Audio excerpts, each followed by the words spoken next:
and welcome to another episode of Coffee and Lipstick with Neha. I'm Neha Karina. Beside coffee and lipstick, one thing behind my background is I'm a fashion designer. Today we're going to talk a little bit about fashion with somebody who is very important to our fashion industry, the general manager of the Fashion TT Trinidad and Tobago. So my advice to you is to grab a cup of coffee and stay tuned. Fashion is a big aspect that plays on our daily rule. Confidence is the key to what we wear. And today we have a really admirable woman, Miss Lisa Danielle, here with me from Fashion TT. Welcome. Thank you, Neha. It's certainly a pleasure to be with you. Thanks for inviting me. So tell us, who is Lisa Danielle? Okay, so what I could say is that, Lisa Danielle basically came from a business and finance background, which really bodes well for the fact that I'm with Fashion TT, and our mandate is to basically develop the business of the industry. I have been a fashion enthusiast from however long, I can't even remember, maybe 6, 7, 8 years old. And essentially, I would say even before coming to Fashion TT, I would say like 5 years before that, I would have purchased my first local dress from local designer Lisa Sitai. And would you believe, I think the dress is like 10 years old now and I still have it and I'm still wearing it. And that could attest to, the great quality of local fashion. So prior to me coming into Fashion TT, I used to be the financial controller of National Lotteries Control Board, and before that I used to work in the bank. So I have about 15 years experience. Wow. Yeah. We are sitting with a very powerful woman today. Yeah, thanks, Neha. And I mean, basically on the other side of it, I am a very family-oriented person. I love to sit and watch Netflix, be with the family, love my dogs, love my cats. I'm just very simple like that. You have animals? Yes. What type of animals do you have? Well, I have one dog and I have 2 cats. Wow. Yeah. So tell us a little bit of what is happening in the fashion industry today, what you're seeing happening with, designers post-COVID.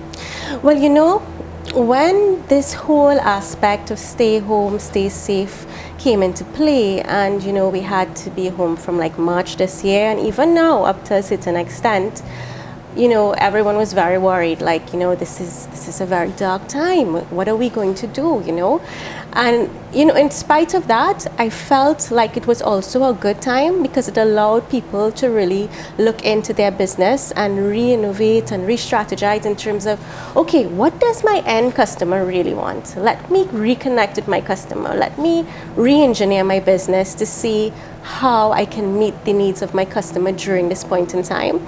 And it was quite interesting because what I can tell you is that yourself and other designers who are working with the Fashion Institute of Technology, Professor Vincent Kwan, I would tell you that in particular, girl, in 2020, COVID year, you would say, the sales was better as compared to 2019. And it was amazing because, when Vincent showed me the results, because when he was showing me, I was like, okay, I know it's like a downturn in the industry all over the world. They're saying, there's an average downturn percentage of like 40%, right? So when Vincent was going to send me the results, because I asked for the results and I saw, girl, I was just so happy to see, the extent of how sales were up, and some designers even have been exporting to new countries. Wow. Would you believe? Yeah. And, outside of Vincent also, remember we did a series of webinars during COVID. Correct. And in the webinars, we hosted e-commerce platforms like Shop Garib, we hosted DHL, we hosted in various sessions, in terms of costing and pricing, business development, branding. And what you'd find is that based on those sessions, designers have been doing different things. Mm-hmm. I can say one aspect in particular is e-commerce. So many people are on e-commerce now, and people who weren't selling before, who are now on e-commerce, is actually exporting and selling. That's beautiful. Yeah. So what do you think is the process from a lot of having a brick and mortar boutique? A lot of people are closing down. Let's talk about retail fashion. I mean, there are designers in Trinidad and Tobago, but let's look at the people who are importing and exporting for Trinidad and Tobago, importing, especially are closing down and they're doing online. What is the difference you see happening with designers locally and retail spaces? Well, what I would say though is like locally, for the designers who I know who have retail spaces, I would say about 80% have retained their spaces, thankfully, and have also emerged into transacting online more, whether it is over Instagram and Facebook or actually their own website. I think it's great that most of the designers have retained their spaces here locally, like yourself, because knock on wood. well, I'm sure you'll. But what I would say is that I'm happy for it, because even though like online transacting is very convenient for consumers and people love to just get that delivery at your door, essentially a lot of consumers as well like the in-store experience. So when if you're able to afford the in-store experience and to continue to sustain your business, I think that is still pretty amazing and admirable. I think really and truly though, internationally, brick and mortar is closing down all over the world in a very, very big way, and a lot of persons and companies are basically moving to online. Online is really the way to go now, given that it's hard. Times are hard and people aren't able to cover their overheads. They have to basically release employees, they have to do various things. I actually saw recently that Amazon is opening up its own digital store for fashion. Wow. Its own digital storefront for fashion. And I thought that was like amazing. And they did it, I think they started in Europe, then US. And then I thought to myself, well, why can't we do like an Amazon Caribbean digital page? I know. I think that would be, really, really cool. Like we really have to reach out. Like, I'm going to reach out to Amazon and see how I can get that done. Hopefully I get to speak to someone, but that's how it looks right now. But, really and truly, fashion to me is very much alive. I am a consumer. I'm an avid consumer of fashion, and I have been purchasing still. And I think a lot of other people have been purchasing. It's just really to always be posting content and be in the eye of the consumer right through. What you have seen for yourself for 5 years in the change of in fashion industry, I mean, being the general manager of fashion industry, you have made a big change. I've seen it, I've witnessed it. What do you think you have seen in a change of it in the 5 years you've held this post?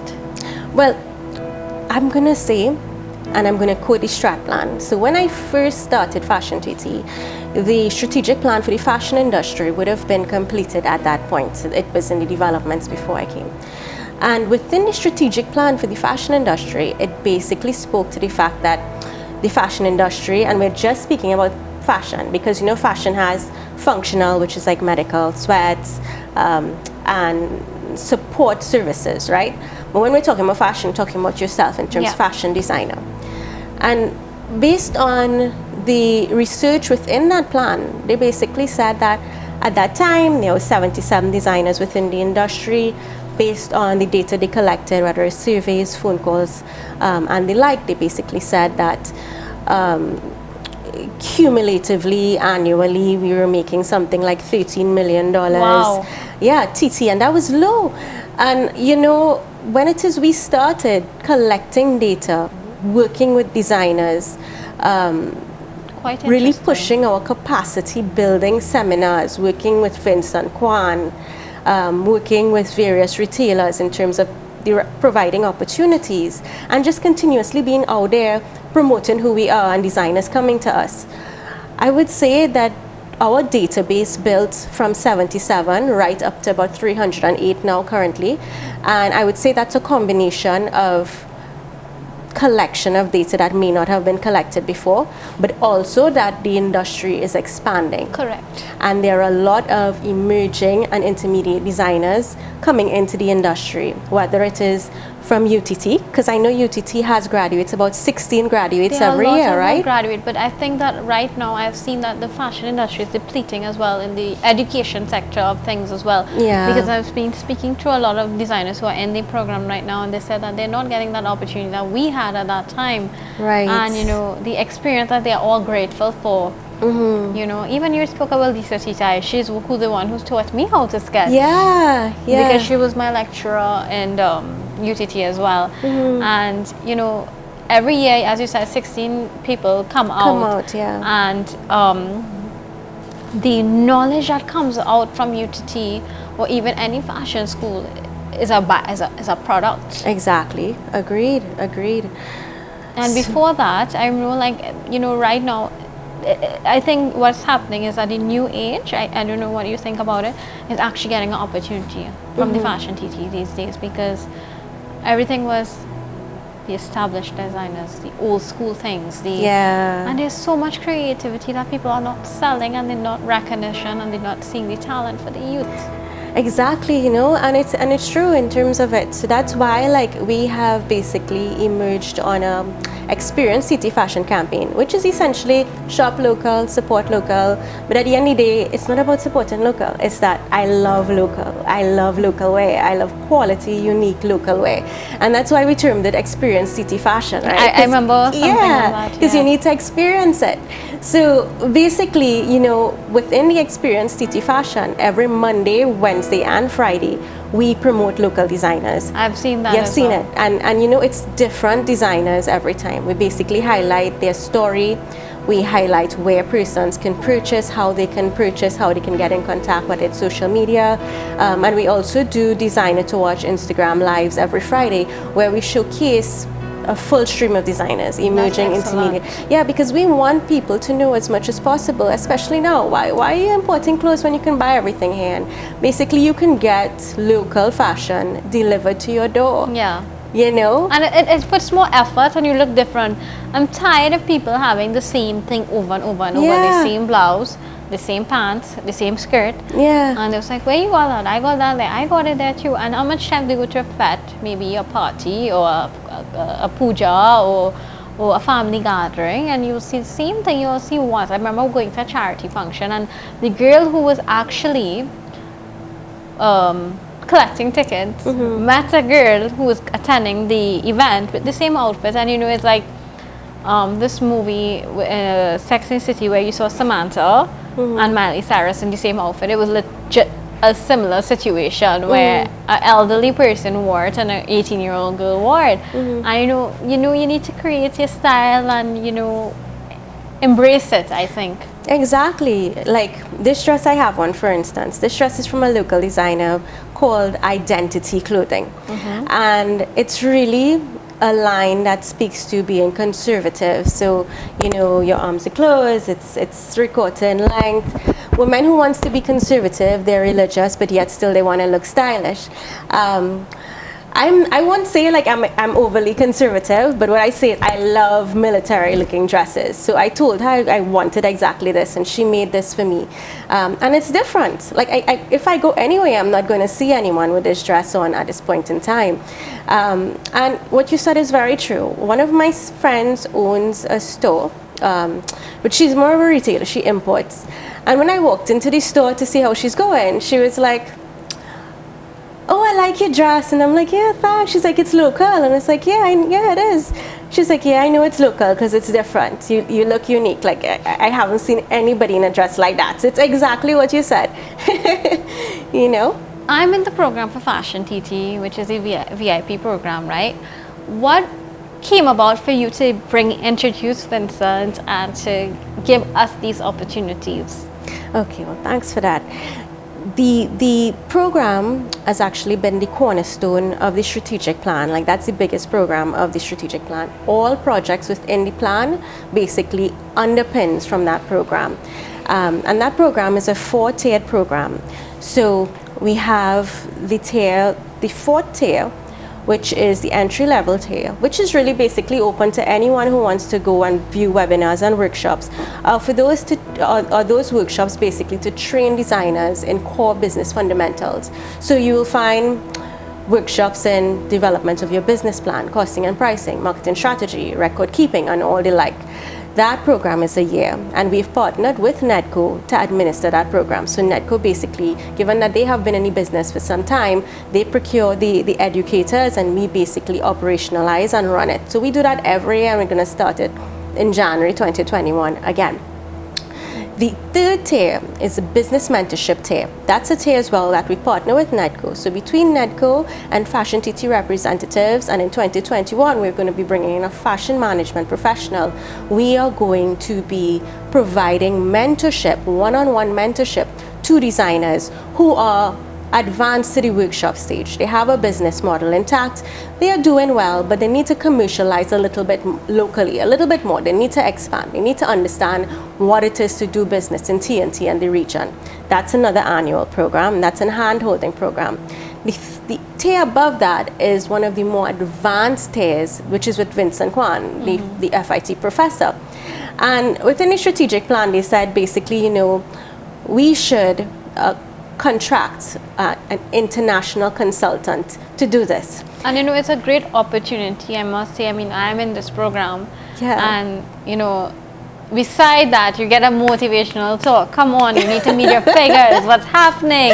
I know he's on you, like literally. I feel every day, like I look at the WhatsApp group and I'm like, wow, Vin is at it again. And then I saw like, I think he messaged on Sunday and you responded, and I'm like, wow, like, this great on a Sunday. Boy, Vin, you're not easy, because Vin is all about motivating you and basically getting you on the numbers. Yeah, and he keeps saying December is done, we need to send the program in, you need to, it's a great learning program, I must say, for fashion designers like myself, that, at this point where you reach, where sometimes we're a designer, I always say, to some people, you can market your brand, you can do certain things, but you need that outside help to structure your business. You can't do it on your own. Yeah. And to have that opportunity from an international professional, it's amazing. Yeah, it is. It is amazing. So when we were about to start the non-GVC, we did a lot of research. So we basically would have researched professionals and experts in fashion internationally, online, LinkedIn. We got recommendations. And Vincent Kwan, when we went through all, he came up on top. And it was so funny, right? Because literally, it's like a cold email to Vincent, Neha. Cold email, meaning cold email. So I just emailed Vincent and I'm like, hi, I'm Lisa Danielle from Trinidad and Tobago. I'm the general manager of Fashion TT. This is our mandate, etc. We have this program and we would love if you can work alongside us. And this was a Saturday, and he called me right away, and he was like, is this real? He was like, is this real? Like, I'm just calling to verify that this is like real. And I'm like, yes, this is real, and we're interested in working with you, And that's how the relationship started with Vincent. And then that's the same question I asked myself as well, because when I saw it happening, and then I saw a few designers, I actually took it bold to apply. Yeah. And then I went to Marriott, still confused. Yeah. Like, okay, what am I getting myself into? And I end up meeting a few designers. They're sitting down, and I'm like, okay, I could just, they didn't call me yet. I'm being honest to you, we're in the room. And when you enter the room, it's like a lot of people just watching you, and then you're showing your product, and you don't know what you're going to get from you guys. And it could have been in a webinar. And I was so fortunate to actually get selected for this tier. Yeah, I called you and I was like, Neha, I messaged Neha, please, remember that, right? Because I wanted you. You have an amazing brand. Like, I love your brand. So I was like, we have to have Neha working with us in Fashion TT, and it's just so great that you're working with Vincent. And what Vincent does on the onset of the non-GVC, when he first meets with designers, he has an informal conversation. He understands where you're at. Then he does an inception report for Fashion TT, and then we review the report.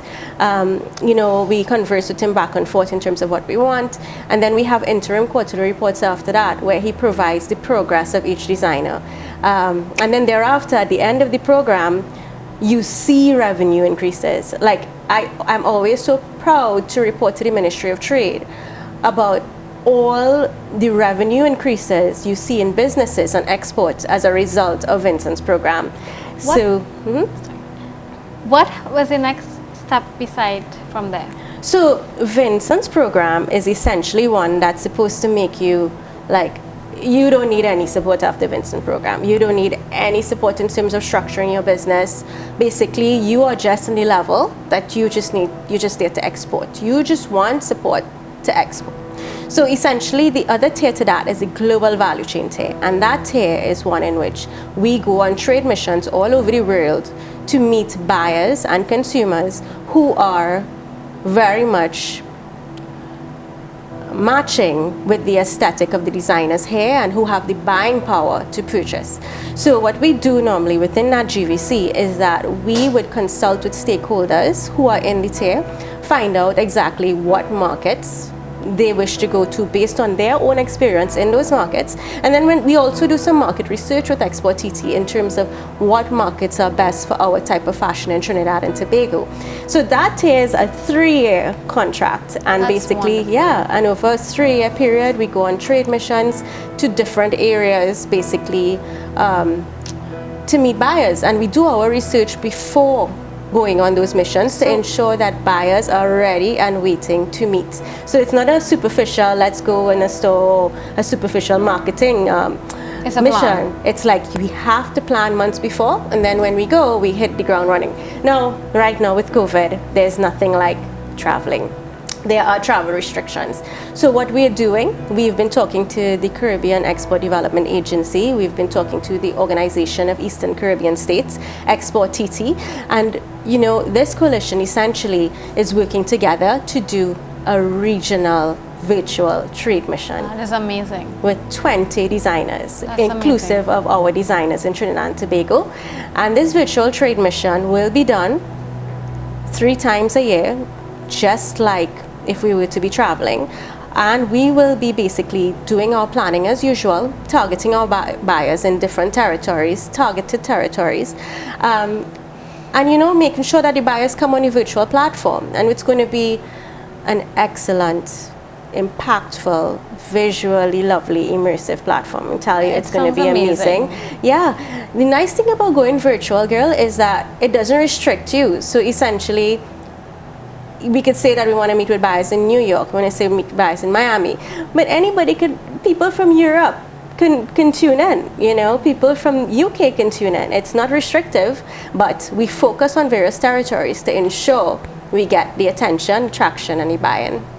Let's talk a little bit about branding in terms of that, in the sector of branding, a lot of people think that fashion designers just, can I bring a cloth for you? You make something for me. They don't know the education, the brand building, the exhaustion of becoming a fashion designer. Could you elaborate on that process a little bit of what you consider, the value of a designer in Trinidad and Tobago?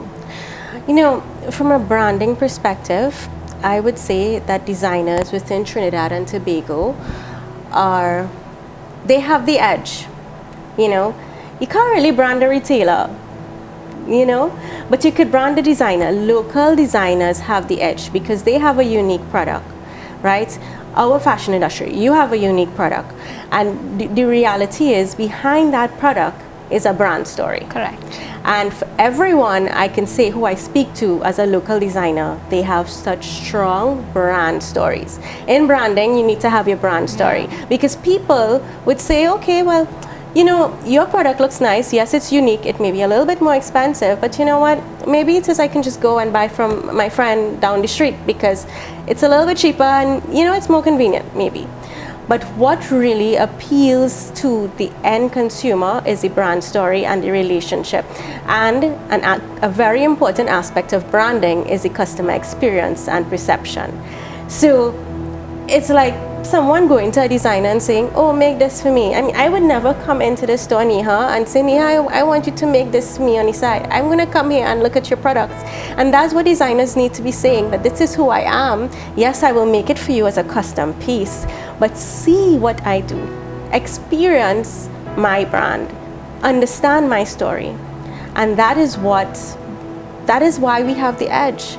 We have immense creativity, skill. We are unique, and we are able to brand ourselves like that as well. So that's how I look at it. I think we have the edge. I think that basically for local designers, we just need to curate and we need to communicate that story more effectively to consumers, more so than ever on social media.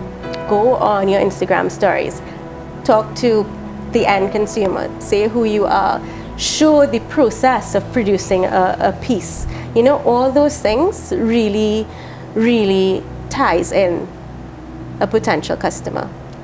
All your advice here today has been amazing. I mean, Thank you. time just ran out on us, and I know, I mean, Yeah. it is so educational that people don't know what it is happening in the fashion industry today, because, you know, as I said, they know more about retail, but they don't know about the manufacturing, Yeah. designer aspect. What is a fashion designer? You know, a lot of fashion designers are labeled as seamstresses in Trinidad. They're not. Yeah, and we want to create more appreciation for our fashion designers in Trinidad and Tobago. And I want to thank you so much for joining me on Coffee and Yeah. Lipstick with Neha. Of course, of course. Thank you so much again for having me. And it has been an honor to have you, and I hope again you come on soon. Yes, I will. Just let me know when. It's an honor to be here. Thank you. Thanks too. Besides Coffee and Lipstick with Neha, besides the Indian classical arts, another major part of my profession is a fashion designer. And having Miss Lisa Danielle come in today and speak with us showed you a little insight of what I'm about in terms of fashion. What is fashion, how branding is very important, and how a fashion designer needs to be appreciated for the art, because arts are what is representing in Trinidad and Tobago today. Our manufacturing industry is what is putting us in the map today. So my advice to you for the next time is to grab a stronger cup of coffee, because this show is going to get intense and very knowledgeable for your need and my need.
You know something? Every day when we go to work, when we go to sleep, when we go and we have dinner out, well, these days we can't really do that. You know, everything we eat and we breathe will be fashion, because that is what hugs our body.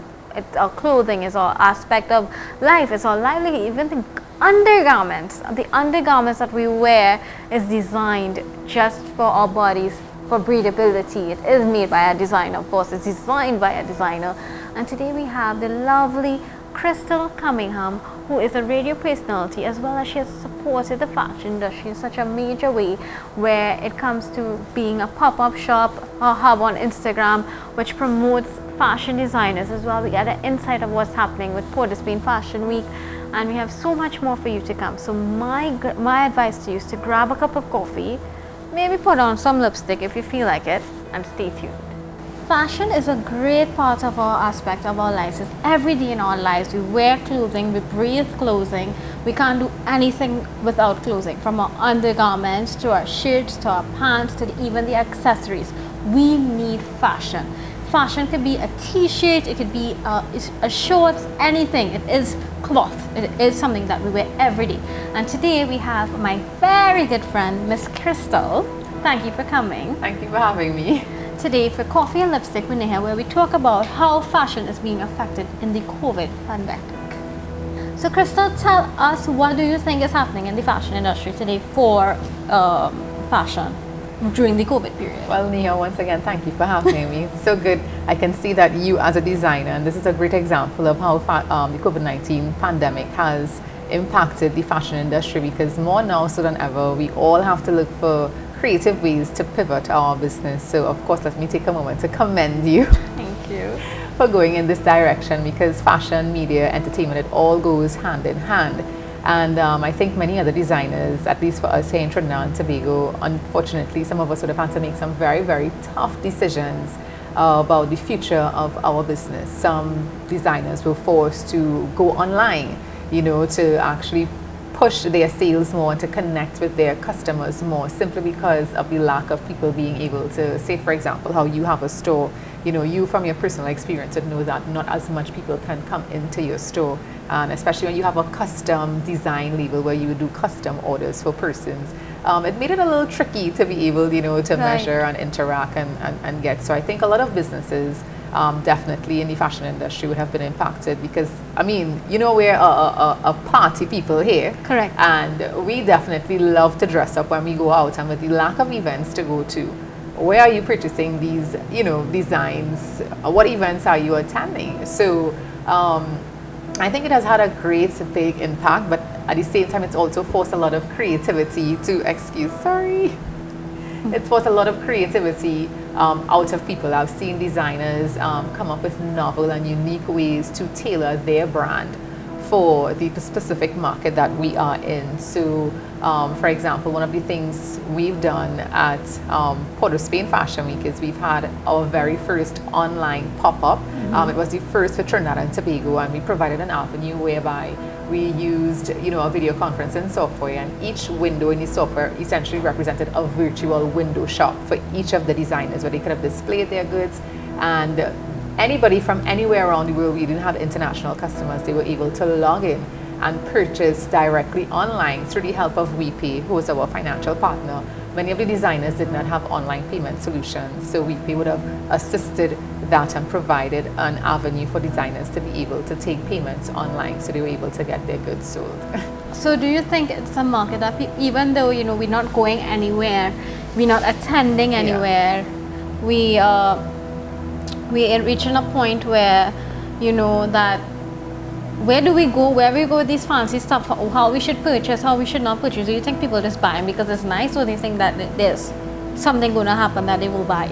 No, I think, as Trinidadians, we generally are fashionable people. Right. We like to look good. So, I see some designers have changed their style to somewhat, create more ready-to-wear pieces, but that are still fashionable. So it might not be the glam, the high-end pieces that we're used to, but you can still purchase some pieces to go to work. Like on Fridays, generally people dress down, so why not dress or wear a fashionable piece? For example, you have wonderful crop tops that you will normally wear with your saris. You can use that crop top with a jeans and a jacket, a high-waist jeans and a jacket.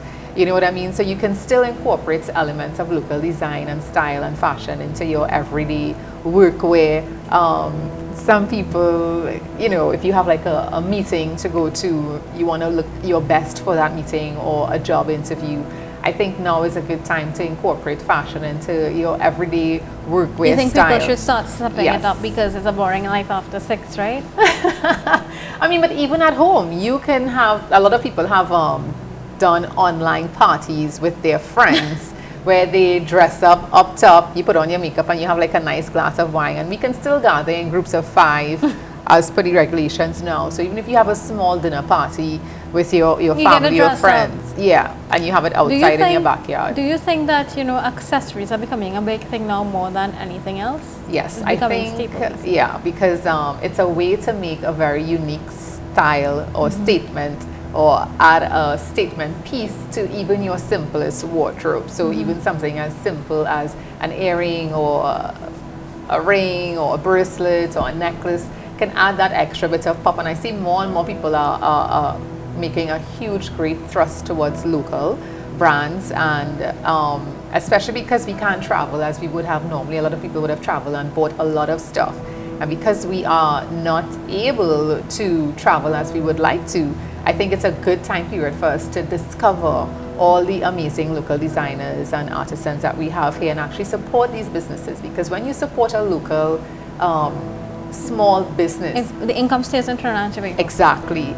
And the Forex has been horrible for a lot of people right now. So I think, it helps us if we were to purchase more here.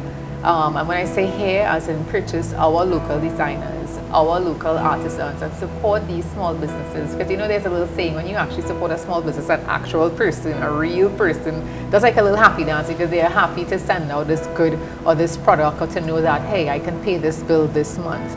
As much as we are all tasked with a situation. What do you think about the situation in customs right now? Well, customs has always been a situation.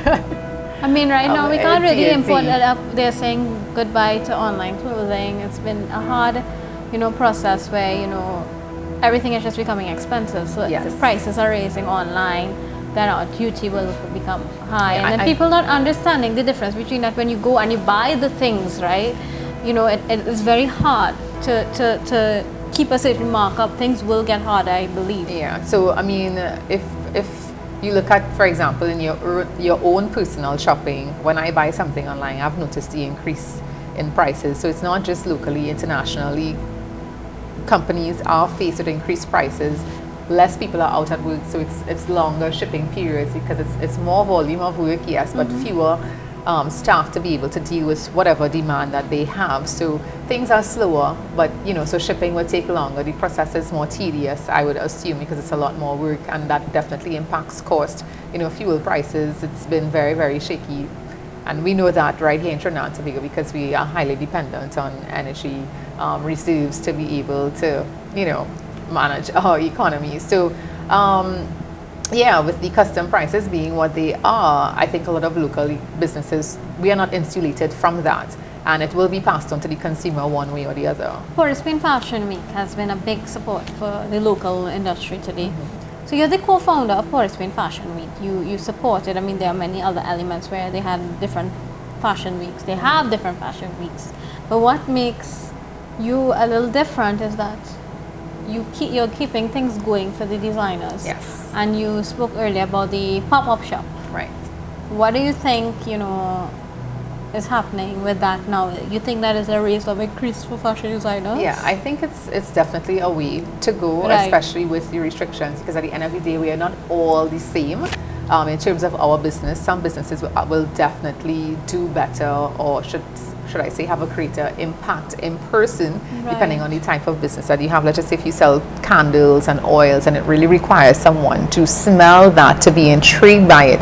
So then how do you actually translate that, that online? Scratch the thing on the computer and it's like, it smells nice. that- We can't that- even think about visualizing. No, or soap. So then that's where... You remember a long time ago when you used to get these perfume and then you could just Yes, scratch you spray- it yes. and it's like, So it's probably, so it's that same kind of nostalgic, feeling that you get when you smell something. It makes you remember something. But in the absence of that, I think that's where it's important now for people to get to know the person behind the brand.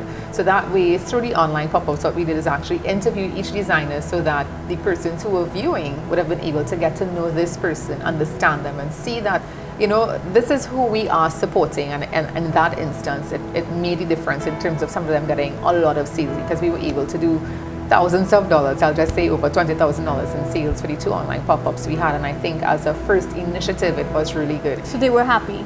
They were very happy. But I Like very, think very for happy. a lot of people, when they see online, and it drives the designers to push themselves more, so they're reaching an international market as well. Yes, and then it was free. We didn't charge the designers anything because we believe this was our way in support of Fashion TT, I should say in partnership with Fashion TT, Lisa Marie Danielle and her team, we joined forces to be able to give back to the designers during this time because we know it would have been a challenge for the designers. So we didn't feel a need to charge a fee because we wanted this to be a way for them to, tap into new markets and to tap into each other's markets. And as we make plans to Port of Spain Fashion Week 2020, we do plan to also have a virtual component so that, again, the designers would be able to benefit. So we want to create a see now, buy now experience so that way the virtual component of the Fashion Week would incorporate designers and their brands as well as the artisans, and people will be able once again to support by buying whatever they see in the virtual showcase. So what do you think is the future for designers right now?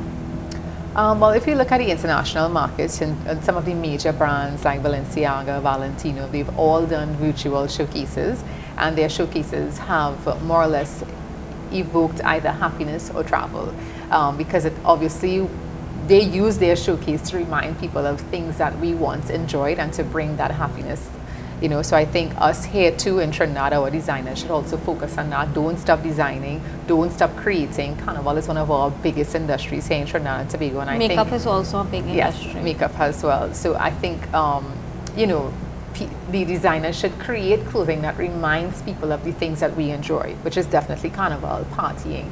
So continue to create bright and vivid colors and just use the online channels. Social media is a huge step or great big What part about- of this process to help market You know, brands. like a lot of designers rely on the wedding industry. I Have you mean, spoken to any designers? You know, they're saying that, I mean, you know, one or two of them have still, managed to get their wedding clients, albeit, they would have had to probably compromise on style and design to accommodate the bride-to-be's budget, because obviously with COVID-19, the wedding plans would have been scaled back considerably, because you definitely can't have the staff or the entertainment or the type of food or even the decor package that you would have had. So two, in terms of the wedding dress, the budget would have definitely been impacted. But some designers still were able to get clients, but albeit they had to obviously tweak the design, compromise the design for, to take into consideration the budget. do you think that, right now, what do you think happening with the older generation of design opposed to the younger generation? It's a big topic where people feel that, the younger generation is being stifled. Well, I think COVID-19 hasn't, if it's anything, it has shown up the younger generation, because the younger generation, a lot of them, they don't have physical spaces, so they obviously did not have that overhead with the rents and stuff like that, and they've always used Instagram. So the younger generation, to me, they have been more creative, they've been more novel with their ideas. Some of them have pivoted their businesses. For example, Ryan Chan, he normally does a lot of clothing. I've seen a lot of things happening with him. I see plates, I see cups, I see hand painting. He's branched off into Ryan Chan Home, where he does, he took his same whimsical aesthetic with painting that he would normally do for his clothing brand, and he's transferred that onto, as you said, handbags, jewelry plates, all different types of, things that you can use in your home. And he's also branched off into succulents. I know he's a very great support of you as well. Yes, he is. Where's Crystal? You see Ryan probably like a meter away. So I think he's definitely one example of someone or a designer who has, used the opportunity to pivot the business. You hardly see the home. You see, we speak about home interiors. Yes. Nobody is taking a play of that much these days. Yeah, so he has. It's very creative. It's out of it's out of the aesthetic, but still with the aesthetic. Right. And then, for example, you with this TV show, I mean, you've used your space and obviously your network and your brand to be able to create, this platform. So this is another example of being able to pivot your business. And again, because the younger generation, they've definitely used social media to their advantage to weather this period. Do you think that people still believe in the taboo type of, like, let's say you're just putting an ad in the papers? Yeah, I think, well, some people are set in their methods. That's just how it is, and but do you think the social media gives more of a leeway? Do you think we still need to invest into the billboards, the newspapers? Versus like our culture is like both works well. I think both works well depending on the product and depending on the message you're trying to achieve at the point in time. Because to be honest, sometimes we do have a high dependency ratio in terms of our population, the older population, and some of them are not social media savvy, so the traditional means of communication will definitely get their attention. So they may not be on Instagram as the younger generation as we may be, but they may be being driven on the highway and they may see a billboard, so I think there's room for both. So what are you up to these days in terms of COVID and doing all these things besides looking pretty all the time? Thank you. Well, I mean, I still have my regular, I guess, day job, so to speak, on radio, Music Radio 97. So I'm there Monday to Friday from 2 p.m. to 6 p.m. I am currently making plans for the Spain Fashion Week 2020. And I too would have had to pivot, my business to more or less, because I'm into artist management, and obviously without the artists are struggling out there. I remember having a conversation with an artist manager, and they were talking about Jamaica. They were talking about how St. Lucia, these people are setting up